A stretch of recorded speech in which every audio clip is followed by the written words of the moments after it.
জেহাদীৰ ঘাটি হৈ পৰিছে নেকি নামনি অসম।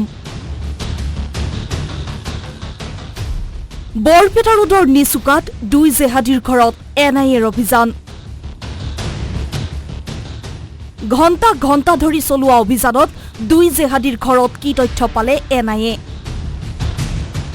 নামনি অসমত কোপনি পাতিবলৈ চেষ্টা কৰা জেহাদীৰ বিৰুদ্ধে পুনৰ তৎপৰ হৈ পৰিছে এনআইএ। নামনি অসমত শেহতীয়াকৈ উত্থান হোৱা জেহাদীৰ কাৰ্যকলাপক লৈ শুকুৰবাৰে পুৱতি নিশা এইদৰে এনআইএ চলালে অভিযান। বৰপেটা ৰোডৰ নিচুকাত দুটা বৃহৎ দলে পৃথকে পৃথকে চলালে অভিযান। গুৱাহাটীৰ কেন্দ্ৰীয় কাৰাগাৰত বন্দী হৈ আছিল দুই জেহাদী। চুলতান মাহমুদ আৰু মিজানুৰ ৰহমান হৈ আছিল কাৰাবন্দী। কাৰাবন্দী হৈ থকা এই দুৰ্ধৰ্ষ জেহাদীৰ পৰা অত্যাধিক তথ্যৰ বাবে এনআইএ ৩ ঘণ্টা ধৰি চলালে অভিযান। তন্ন তন্নকৈ পৰীক্ষণ কৰিলে জেহাদী দুটাৰ ঘৰৰ প্ৰতিটো কোঠা। কিন্তু হঠাতে দুই কাৰাবন্দী জেহাদীৰ ঘৰত কিয় চলিল অভিযান? ৫:৫০ মান বজাত আমাৰ ঘৰত পুলিচ আছে। মানে কেইদিনমান আগত আমাৰ দাদাক ঘৰৰ পৰা উঠাই লৈ গ'ল ৰাতি ৩টাত। পাছত আজি আহি আমাৰ ঘৰটো চাৰ্চ কৰিলে, ঘৰ চাৰ্চ কৰি একো পোৱা নাই।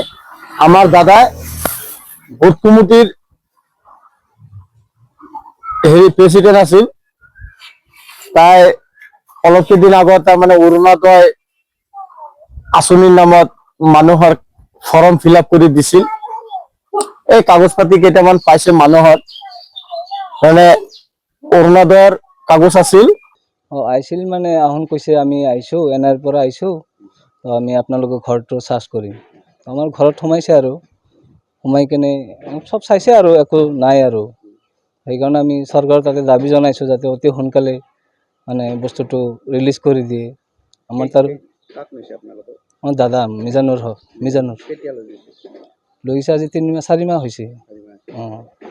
নিচুকা গাঁৱৰ চুলতান মাহমুদ আৰু মিজানুৰ ৰহমান নামৰ জেহাদীক ৩০ ডিচেম্বৰ ২০২৫ত গ্ৰেপ্তাৰ কৰিছিল এনআইএ।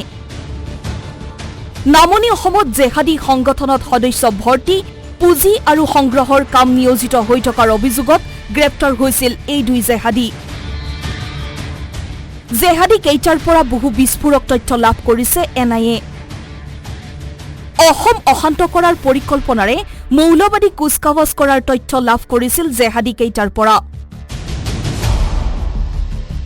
পুনৰ দুই জেহাদীৰ বাসগৃহত চলোৱা অভিযানত এনআইএ লাভ কৰিছে বহু নথি পত্ৰ।